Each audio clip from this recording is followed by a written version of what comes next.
மொழி கொடுத்து, விழி கொடுத்து வழி நடத்தும் அன்னை தமிழிடம் என்னை ஒப்படைக்கின்றேன். இந்த ஆச்சாரியா கல்வி குழுமத்திற்கு வருவதற்கு காரணமாக இருந்த இந்த கல்லூரியில் பணிபுரியும் ஹெச்ஓடி, உங்களுடைய ஹெச்ஓடி ஆனந்தகுமார் அவர்களுக்கு என்னுடைய முதற்கண் நன்றிகளையும் வாழ்த்துக்களையும் தெரிவித்துள்ளேன். அவருக்கு என் பெயரை முன்மொழிந்த அன்பு தோழர் சரத்குமார் அவர்களுக்கும் நன்றிகளையும் வாழ்த்துக்களையும் தெரிவித்துள்ளேன். இவர்கள் முன்மொழிந்து வழிமொழிந்தாலும் அதை ஏற்றுக்கொண்ட உங்கள் அனைவருக்கும் என்னுடைய நன்றிகளையும் சிநேகத்தையும் தெரிவித்துள்ளேன். இதற்கெல்லாம் சம்மதம் தெரிவித்த இந்த கல்லூரி வளாகத்தின் முதல்வரும் இந்த கல்லூரி வளாகத்தின் நிறுவனருமான அந்த இருபெரும் மேதைகளுக்கும் மேன்மை மிகுந்த அந்த பெரியோர்களுக்கும் என்னுடைய முதற்கண் நன்றிகளையும் வாழ்த்துக்களையும் தெரிவித்துக் கொள்கிறேன். எப்போதும் கல்லூரிக்கு போனால் தனியாகத்தான் போவேன். இன்றைக்கு தான் என் இணையாளோடு அமர்ந்திருக்கிறேன். தனித்தனியாக கல்லூரிக்கு போகும், இணைந்து போவது ரொம்ப அபூர்வமான விடயங்களாக இருக்கும். உடல்நிலை சரியில்லாத நேரத்தில் என்னோடு கரம் கோத்த வேலையில் அமர்ந்திருக்க என்னுடைய காதலியான இணையாளுக்கு என்னுடைய நன்றிகளையும் வாழ்த்துக்களையும்.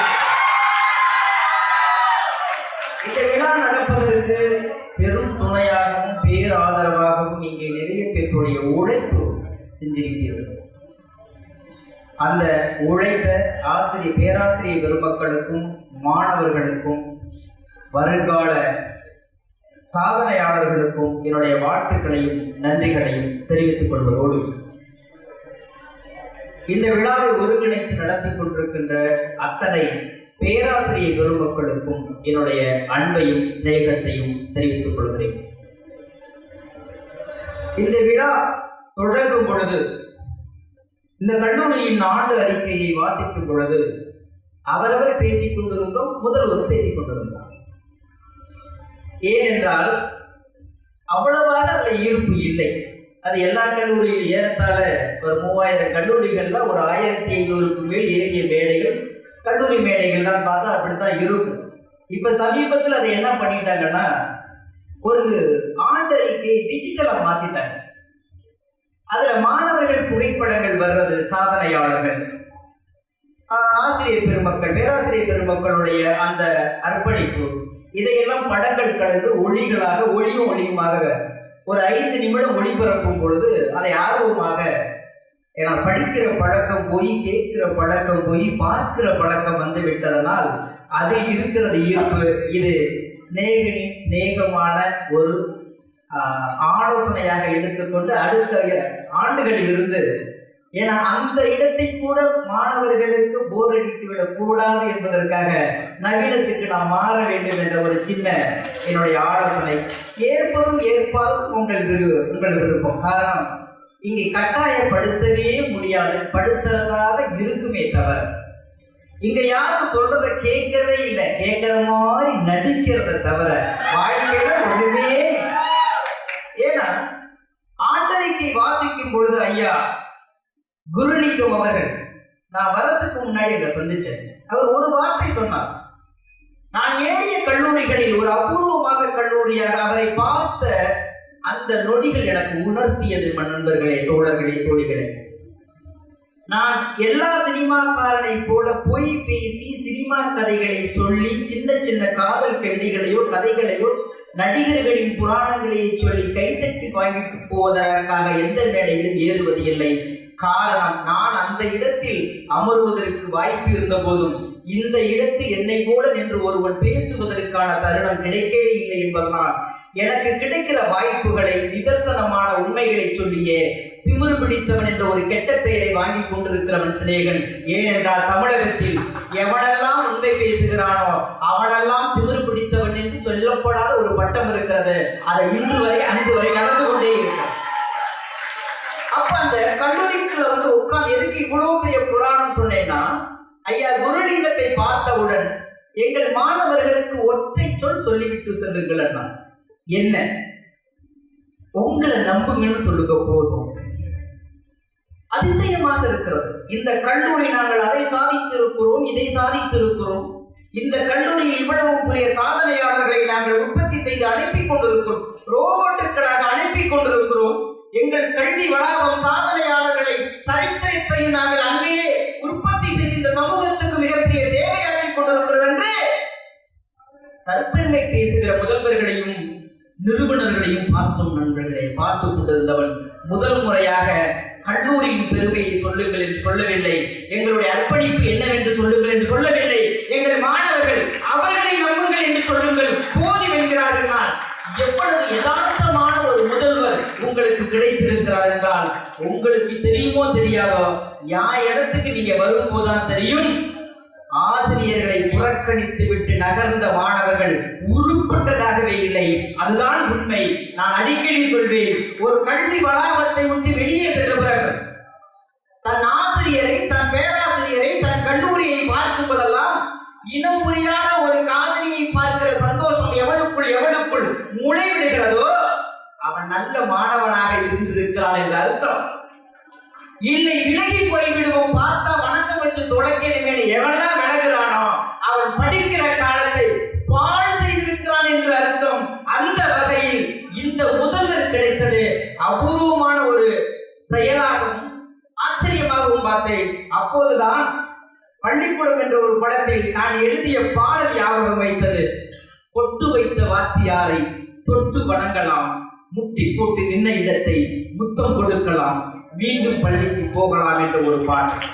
மீண்டும் பள்ளிக்கு போகலாம், நம்மை நாம் அங்கே தேடலாம், ஸ்லேட்டு குச்சி கடன் வாங்கலாம், ஸ்லேட்டு பேரெழுதி பார்க்கலாம், கொட்டு வைத்த வாத்தியாரை தொட்டு வணங்கலாம், முட்டி போட்டு நின்ன இடத்தை முத்தம் கொடுக்கலாம், பள்ளிக்கூடத்தில் சொன்ன பாடத்தில் இந்த உலகத்தை நாம் அறிந்தோம்.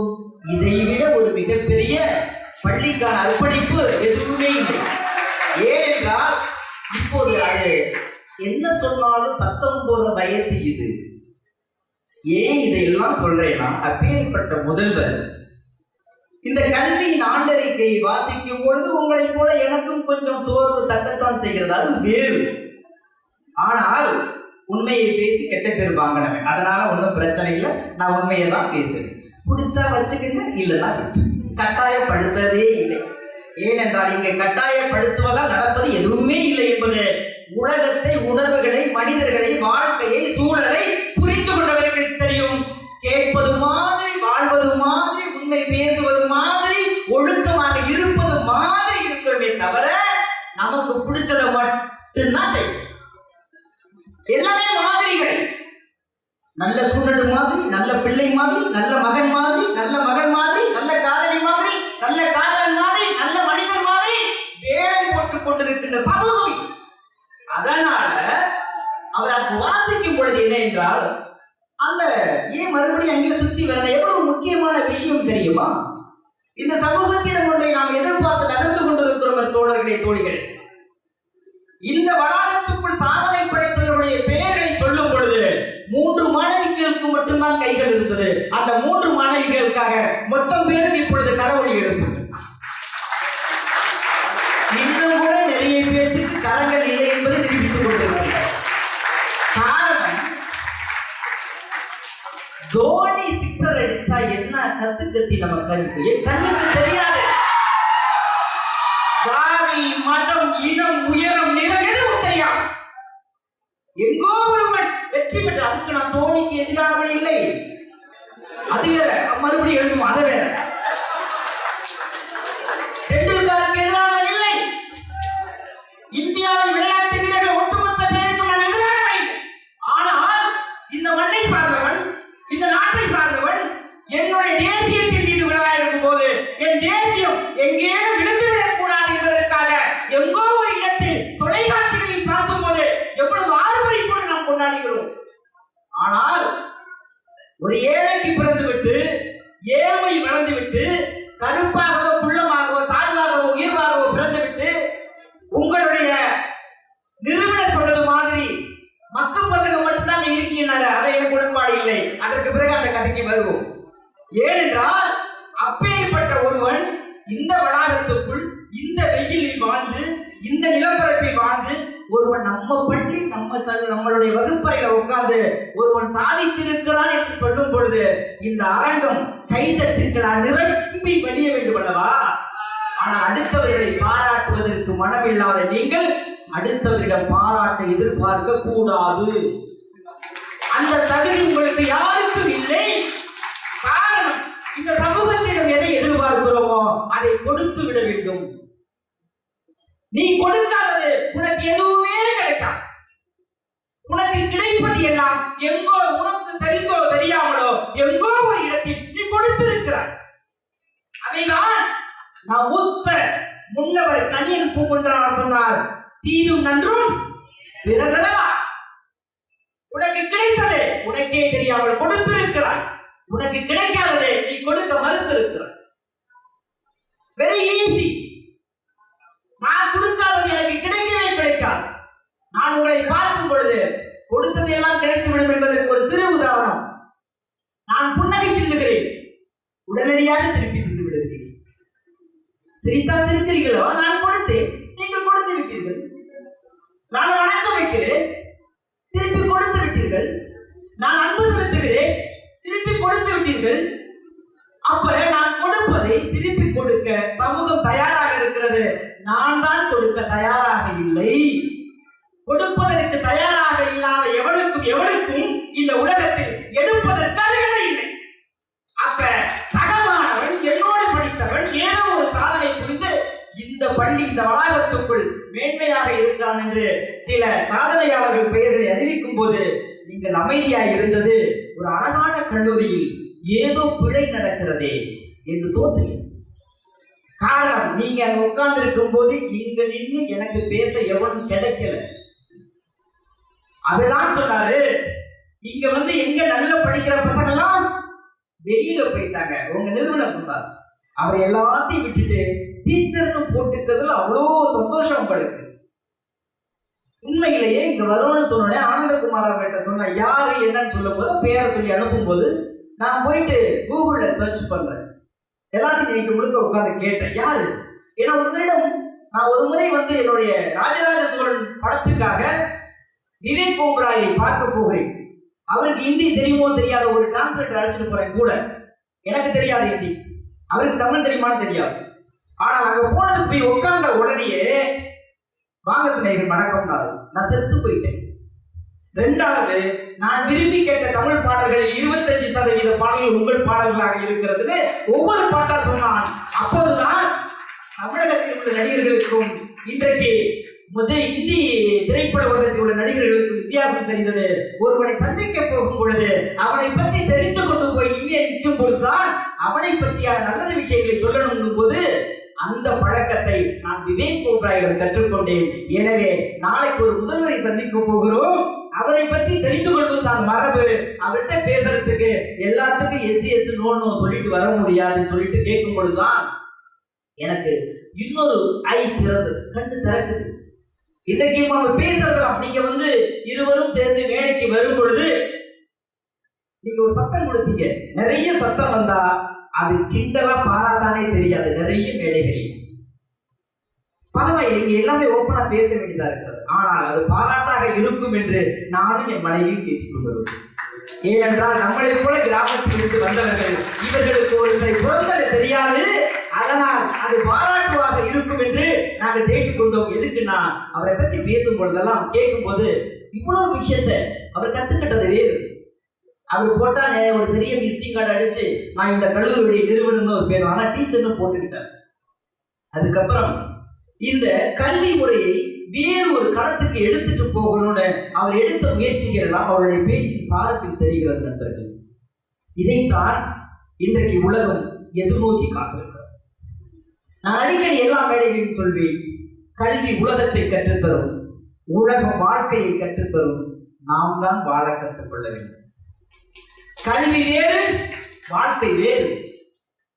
கல்வி அறிவுக்கானது, அறிவு தேடுதலுக்கானது. தேடுதல் விஸ்டம், இந்த உலகத்தில் உள்ளதை தெரியாததை தேடி தேடி ஆய்வு பண்ணுவது. வெறும் படிப்பு வாழ்க்கையை தரவே தராது என்று பல மேடைகளில் சொன்னதை தான் முதல்வரும் நிறுவனரும் எனக்கு சொன்னார்கள். ஆகா, ஒத்த கருத்துள்ள மனிதர்களை ஓரிடத்தில் பார்ப்பது மகிழ்ச்சியாக இருக்கிறது என்று பெருமைப்பட்டுக் கொண்டார்.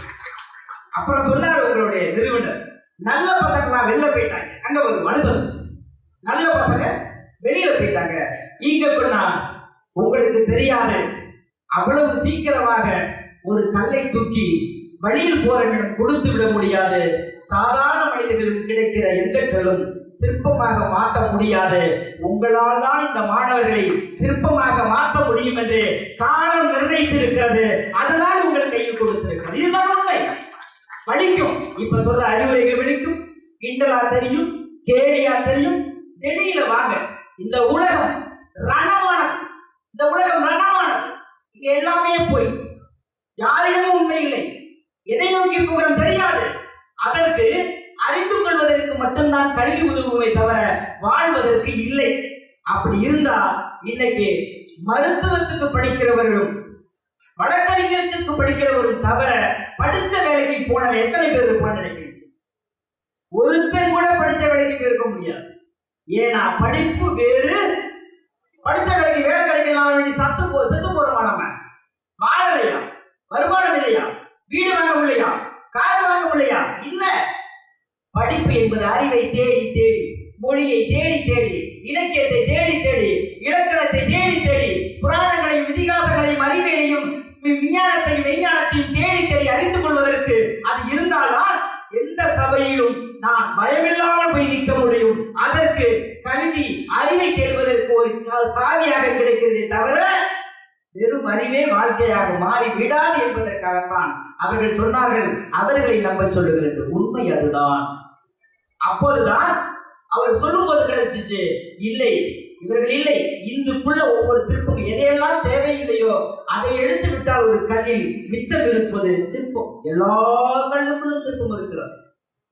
ஒரு ஜப்பானிய பழமொழி சொல்கிறது, தண்ணீரையும் சல்லடையால் அள்ளலாம் என்று.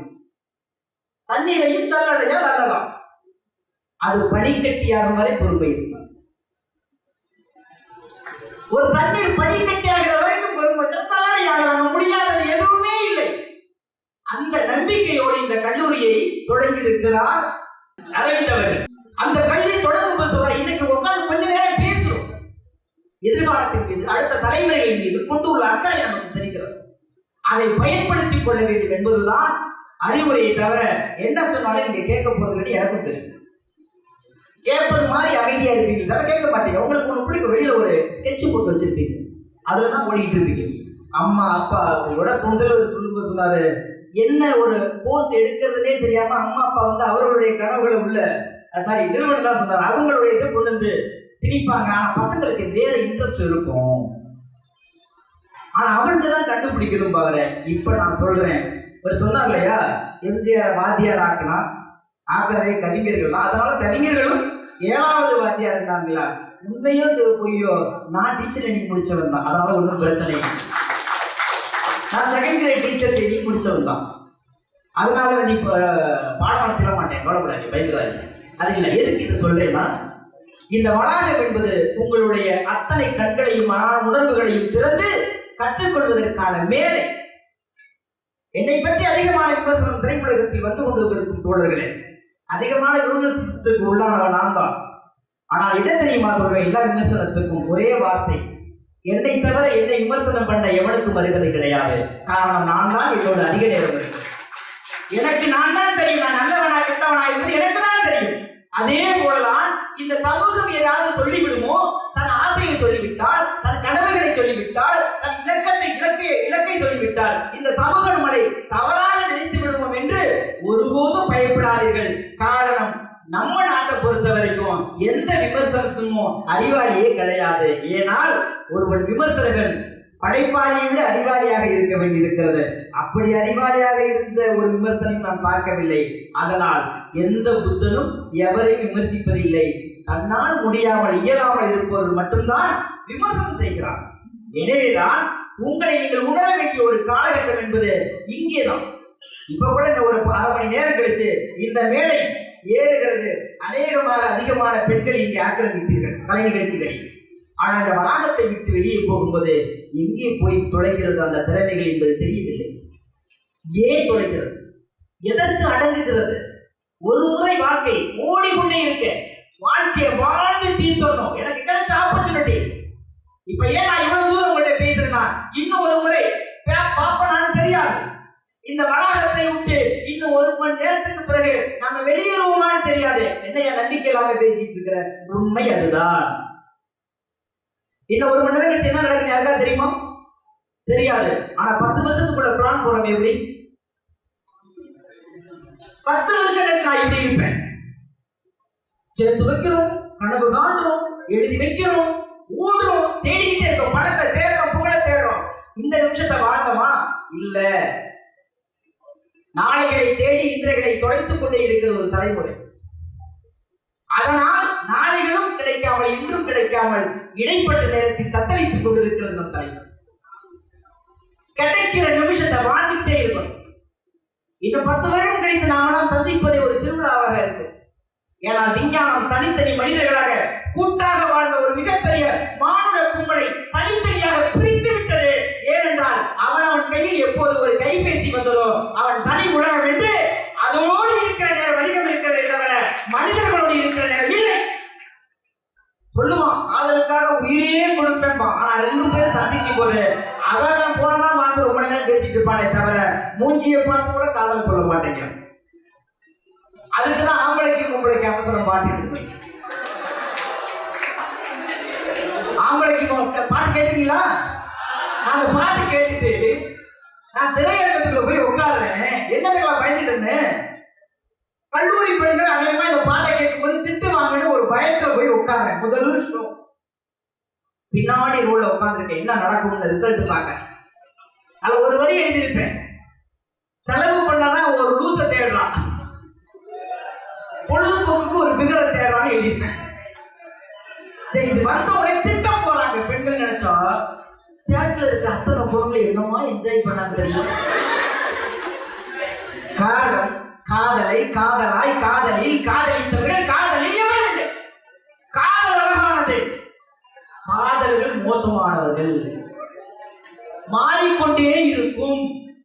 பொருளாதாரத்தை பார்த்து, தன்னுடைய அந்தஸ்தை பார்த்து, முன்புலத்தை பார்த்து, பின்புலத்தை பார்த்து, சூழ்நிலையை பார்த்து, ஜாதியை பார்த்து, மதத்தை பார்த்து மாறிக்கொண்டே இருப்பார்கள் காதலர்கள். ஆனால் ஒருபோதும் மாறாமல் இருக்கும் காதல். காதல் தவறு இல்லை, காதலர்கள் தவறானவர்கள். நிலையான ஒரு இடத்தை, எனக்கு பிடிச்ச விஷயத்தை கூட ஒரு பெண்ணுகிட்ட போய் சொல்ல அருகதையற்ற ஒரு ஆண் காதலிக்கு அருகதையற்றவன். மனசுக்குள்ளேயே வச்சிருப்பான், சொல்லவே மாட்டான். அதுக்கு நீங்க கை தட்டாதீங்க, நீங்களும் அப்படிதான். ஒரு கண்ணாடி முன்னாடி நின்று 3/4 மணி நேரம் கிளம்புவீங்க. இப்படி திரும்பி பார்க்கறதுனா, இப்படி திரும்பி பார்க்கறதுனா, ட்ரெஸ்ஸை பார்க்கறதுனா, கூந்தலை பார்க்கறதுனா, வெளியில போயிட்டு மறுபடியும் வந்து சைடுல நின்று பார்த்துட்டு போகுது கண்ணாடி. ஆனா ரோட்ல போய் நிற்கும் போது யாராவது 2 பயம் பார்த்தா, ஆளை பாரு எப்படி பார்க்குதுன்னு பார்க்கணும் தானே கிளம்புனீங்க.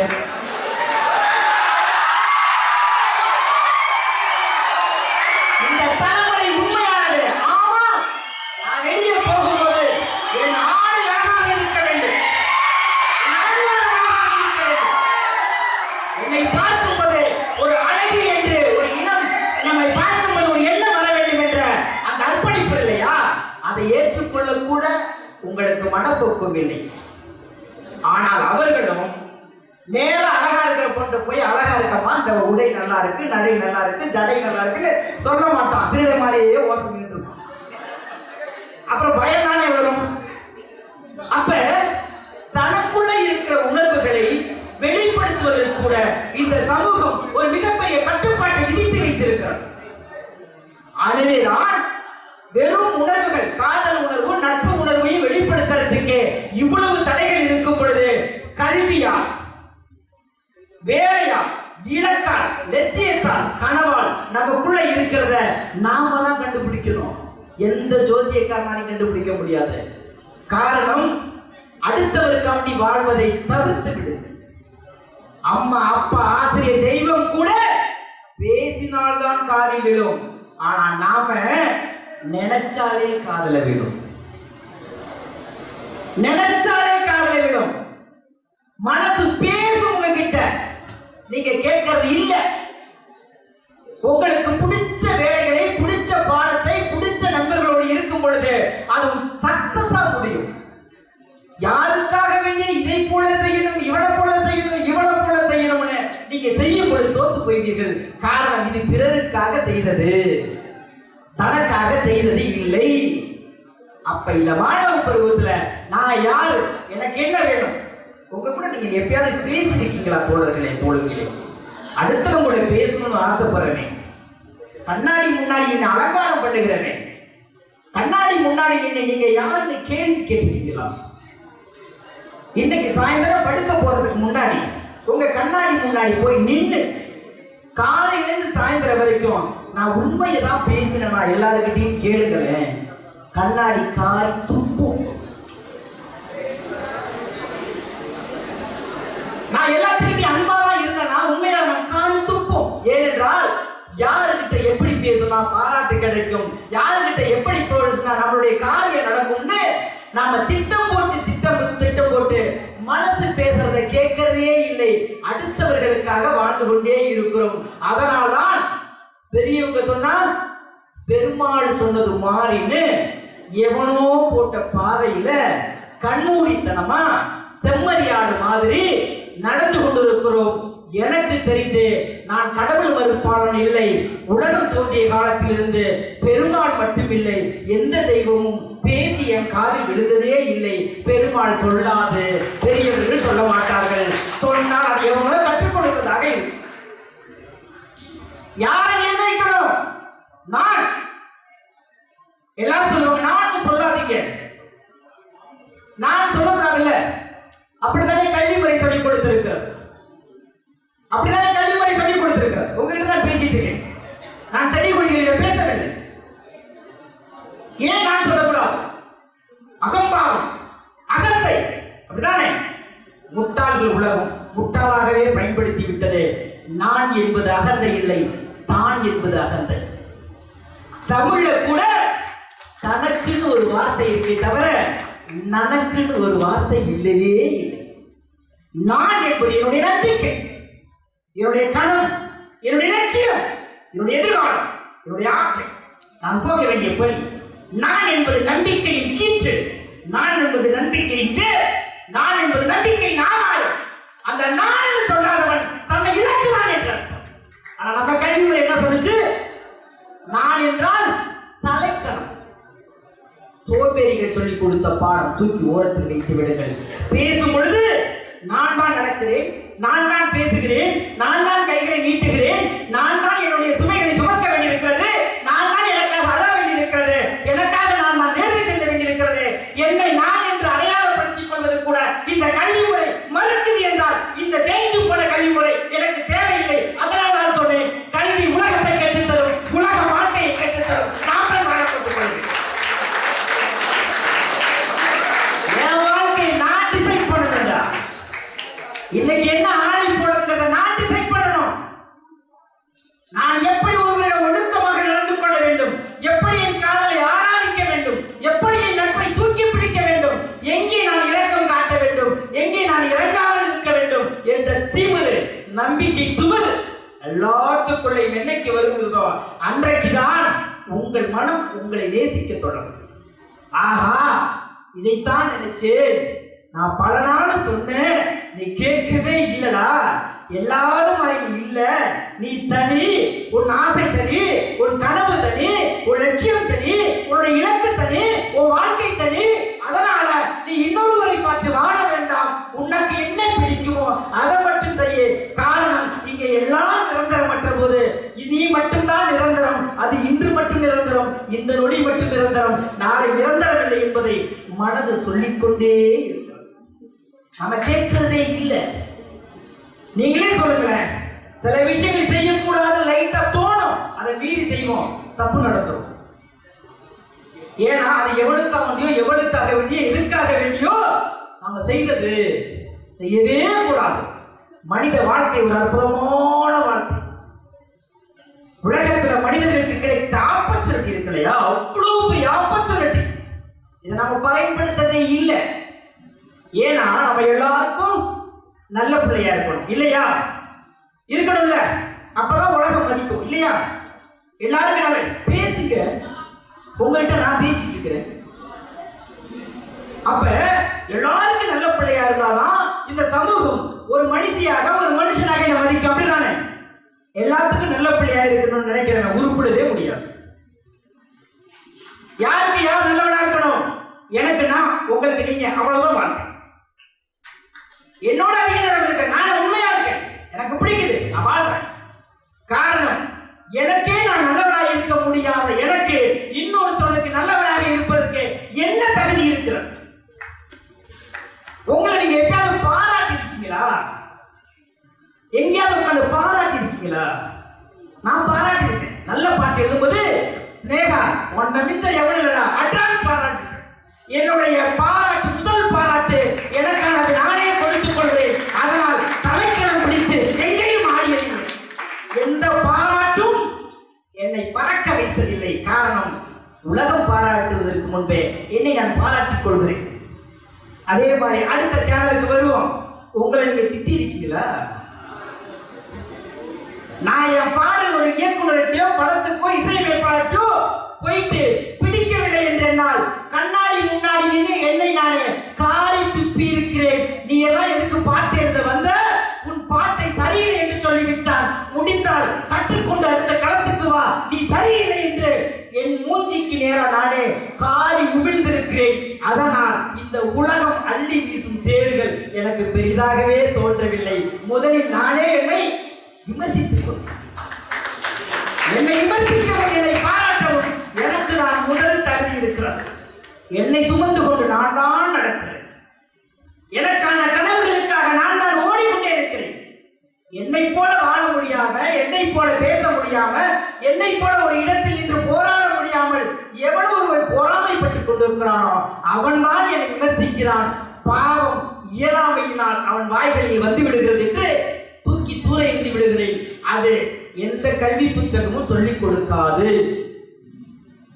அறிவை விருத்தி செய்வதற்கு மட்டும்தான் பள்ளிக்கூடங்களும் கல்விக்கூடங்களும் கல்லூரிகளும் கற்பித்துக் கொடுக்கிற எல்லா ஊடகங்கள் இருக்குமே தவிர அனுபவத்தை சொல்லிக் கொடுக்கவே கொடுக்காது. அப்ப எல்லாருக்கும் நல்லபடியா இருக்கலாமா? நமக்கு நாம இருக்கணும். அப்பெல்லாம் ஊர்ல யாருமே மதிக்க மாட்டாங்களே சார். ஏன் மதிக்கிறோம்னு, புதுக்கரியப்பட்டிலேருந்து செல்வம் கிளம்பி வரும் பொழுது சென்னை என்ன மதிக்கும் நினைச்சு வந்தனா, என் அப்பனுக்கு கையெழுத்து போட தெரியாது. ஒரு கிராமம், இன்னும் கூட மெட்ராஸ் சென்னையா மாறுறது எங்க வீட்டுல எவனுக்குமே தெரியாது. இன்னும் நான் என்ன பண்ணிட்டு இருக்கேன் என் அப்பனுக்கு தெரியாது. என் அப்படியே ஒரு விவசாயியாக கருப்பாக சுருங்கிய தோள்களோடு, காலணி இல்லாத கால்களோடு, மேல் சட்டை இல்லாத ஒரு மேனியோடு வாழ்ந்து விட்டான். என்னுடைய தலையெழுத்து இதுதான் என்று அங்கேயே இருந்திருந்தால் ஒரு கரியப்பட்டிக்குள்ளேயே அதிகபட்சம் ஒரு கல்யாணத்தை முடிச்சு அங்கே செத்து முடிஞ்சிருப்பேன். வேண்டாம், என் தகப்பனுக்கு கிடைக்காத ஆப்பர்ச்சுனிட்டி எனக்கு கிடைக்கும் என்று அங்கிருந்து என்னை புலம்பெயர்ந்து கொண்டு வருகிறேன். 1000 விமர்சனங்களோடும் 1000 ரணங்களோடும், தூங்காத இரவுகளும் உண்ணாத இரவுகளும் அதிகமான இரவுகளை சென்னையில் நான் கழித்திருக்கிறேன். பயமுறுத்தல, உண்மை. 7 ரூபாய்க்கு சாப்பாடு கிடைக்கும். 14 கிலோமீட்டர் சைக்கிள் தேடி போயிருப்பேன். 10 ரூபாய் இருக்கும். மறுநாள் 3 ரூபாய் காலையில் டிஃபனுக்கு வேணும் எனக்கு. 7 ரூபாய்க்கு போனா நாகேஸ்வரர் பார்க்கு மயிலாப்பூருக்கு பக்கத்துல 2 மீன் துண்டோட 7 ரூபாய்க்கு சாப்பாடு கொடுப்பான். கோடம்பாக்கத்துல நண்பர்கள் ரூம்ல தங்கியிருப்பேன். போனோம்னா வயிறு நிறைய சாப்பிடலாம், சோறு கொடுத்துக்கிட்டே இருப்பாங்க. அதனால மத்தியானம் சாப்பிட்டா நைட்டு சாப்பிட வேண்டியதுல மீதி 3 ரூபா இருந்துச்சுன்னா மறுநாள் காலையில் டிஃபனுக்கு போதும்னு சொல்லிட்டு போயிருக்கிறேன். இது சாதனை அல்ல, நான் ஏற்றுக்கொண்ட இலக்கத்தின் படிக்கல். அதை கடந்ததனால்தான் இன்னைக்கு எங்கு பார்த்தாலும் எவனை பார்த்தாலும் முதல்ல கேட்கிறேன், பசியின் அருமை தெரிந்ததனால் சாப்பிட்டுட்டியா நீ? முதல்ல சாப்பிடு. எனக்கு கிடைக்காதது என் தலைமுறைக்கு கிடைக்கும். அதேதான் இன்றைக்கு அரவிந்தன் சொல்கிறார், நான் கற்றுக்கொள்ள வேண்டிய வயதில் எனக்கு கற்றுக் கொடுப்பதற்கு யாரும் இல்லை. என் தலைமுறை அதை கற்றுக்கொள்ள வேண்டும். அடுத்து வருகிற தலைமுறை வேறு ஒரு திசையை நோக்கி பறக்க வேண்டும். அதற்கான தளத்தை நான் அமைத்துக் கொடுக்கிறேன். முடிஞ்சா எடுத்துக்கிட்டு இல்லைன்னா இல்லை. அதுதான் உண்மை. ஏனென்றால் யாரும் யாரையும் மோட்டிவேட் பண்ணி மாற்றவே முடியாது. அப்படி மாற்றுவதாக சொல்வது பொய். உங்களை இந்த அரங்கத்துக்குள்ளே எல்லாத்தையும் சாமி ஆடுற மாதிரி ஒரு உணர்ச்சி வசப்பட்டு ஒரு பேச்சை கொடுத்துட்டு போயிட்டே இருப்பேன். ஆனால் அது உங்களை அழித்து விடும், ஒழித்து விடும், சாய்த்து விடும். ஓவர் தன்னம்பிக்கை தற்கொலைக்கு சமம் என்கிறது மோட்டிவேட். ஒருத்தர் ஓவரை மோட்டிவேட் பண்ணக்கூடாது.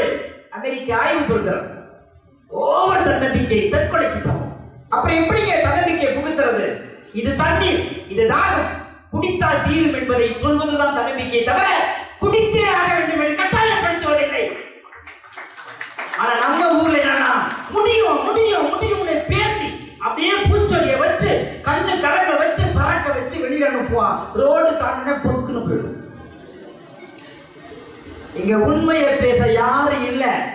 பாராட்டுக்கு போய் பேசிட்டு கைத்தட்டு வாங்கிட்டு போறவர்கள் தான் இன்னைக்கு மேன்மையானவர்களா இருக்கிறார்கள். அந்த தலைமுறை மாற வேண்டும் என்பதனால் தான் எனக்கு கிடைக்காதது, அரவிந்தனுக்கு கிடைக்காதது, குருலிங்கத்துக்கு கிடைக்காதது, என் தலைமுறைகளுக்கு இங்கே உட்கார்ந்து இருக்கிற 500 பேர்ல 5 பேருக்கு கிடைச்சா இந்த கல்லூரி செய்த சாதனையாக நம்புகிறேன். மாறக்கூட வேண்டாம், மாறலாம் நினைச்சாலும் சாதனை, அவ்வளவுதான். நீ மாறவே வேண்டாம், 500 பேர் மாற வேண்டாம், மாறிதான் பார்க்கலாமே நினைச்சீங்கன்னா அது சாதனை. எனக்கு இப்படி ஒரு கல்லூரி கிடைச்சி ஒரு ஆப்பர்ச்சுனிட்டி கொடுத்திருந்தா 2500 பாட்டு எழுதி முடிச்சேன். நான் 5000 பாட்டு எழுதி முடிச்சிருப்பேன். எனக்கு கிடைக்காது. அதனால்தான் எல்லாத்துக்கும் நல்ல பிள்ளையா இருக்கிறத விட்டுடுங்க.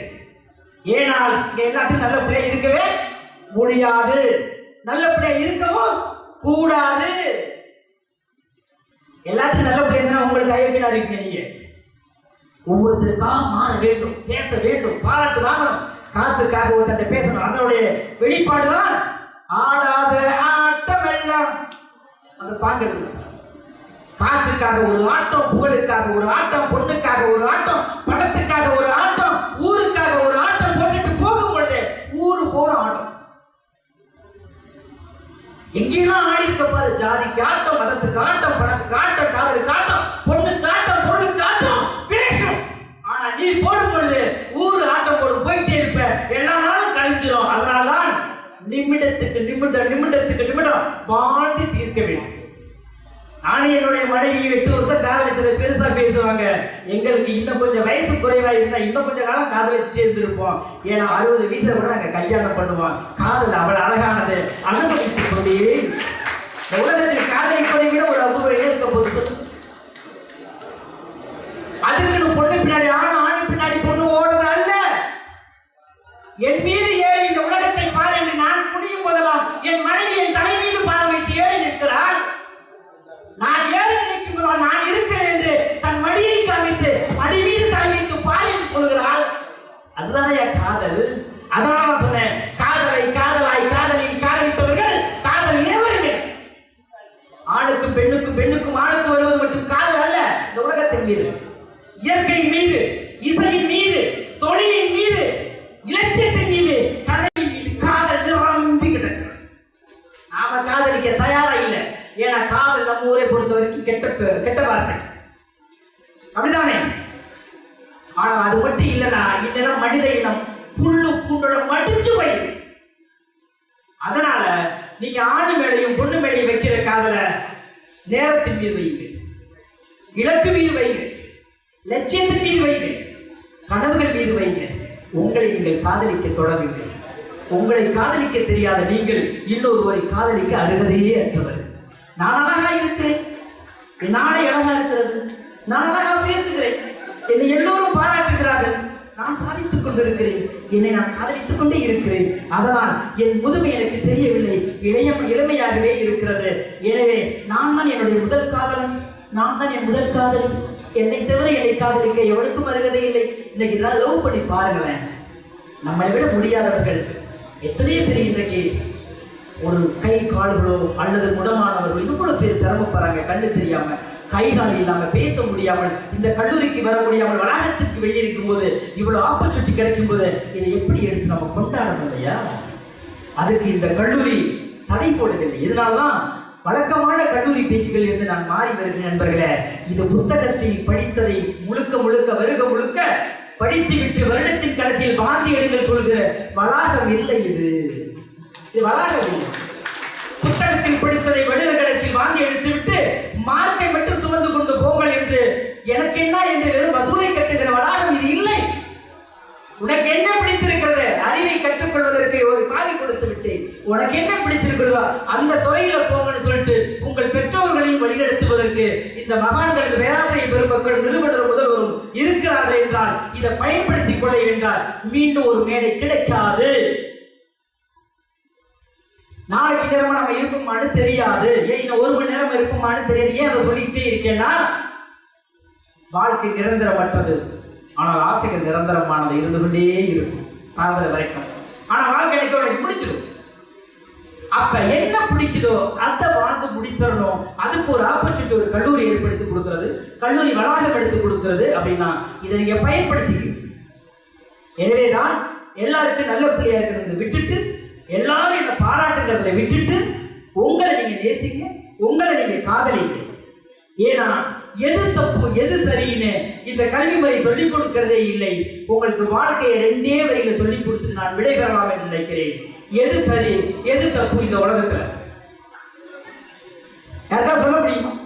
ஒரு பெரிய லிஸ்ட் போடுவீங்க, இதெல்லாம் தப்பு சார், இதெல்லாம் தப்பு சார், இதெல்லாம் தப்பு சார், இதெல்லாம் சரி சார், இதெல்லாம் சரி சார். அது இல்லை, 2 வார்த்தை, வாழ்க்கை முடிஞ்சு போச்சு. எதெல்லாம் அடுத்தவங்களுக்கு தெரியக்கூடாதுன்னு நினைக்கிறீங்களோ அது எல்லாமே தப்பு. அடுத்தவர்களுக்கு தெரியக்கூடாத மனதில் தோன்றிவிட்டால் நீங்கள் தவறு செய்கிறீர்கள் என்று அர்த்தம்.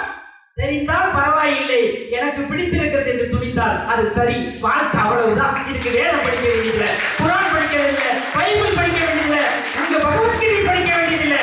எனக்கு பிடிப்பதை வாழ்கிறேன் சரி, எனக்கு பிடிக்காததை மறைக்கிறேன் தவறு. மறைப்பதெல்லாம் தவறு, வெளிப்படுவதெல்லாம் சரி. எனவே உங்களை நீங்கள் வெளிப்படுத்த ஒரு காலம் நினைக்காதீர்கள், தாயை தாமதம் செய்யாதீர்கள். களம் கிடைப்பது பெரிய அபூர்வம். எல்லா மேடைகளிலும் 25 வருடங்களாக சொல்லிக் கொண்டிருக்கிறேன். இந்த மேடையில் அமர்ந்திருப்பவர்கள் பெரியவர்கள் அல்ல, இந்த மேடையை அமைத்துக் கொடுத்தவர்களே பெரியவர்கள். அந்த பெரியவர்கள் நீங்கள் தான். பேசுபவர்கள் அறிவாளிகள் அல்ல, கேட்பவர்கள் அறிவாளிகள்.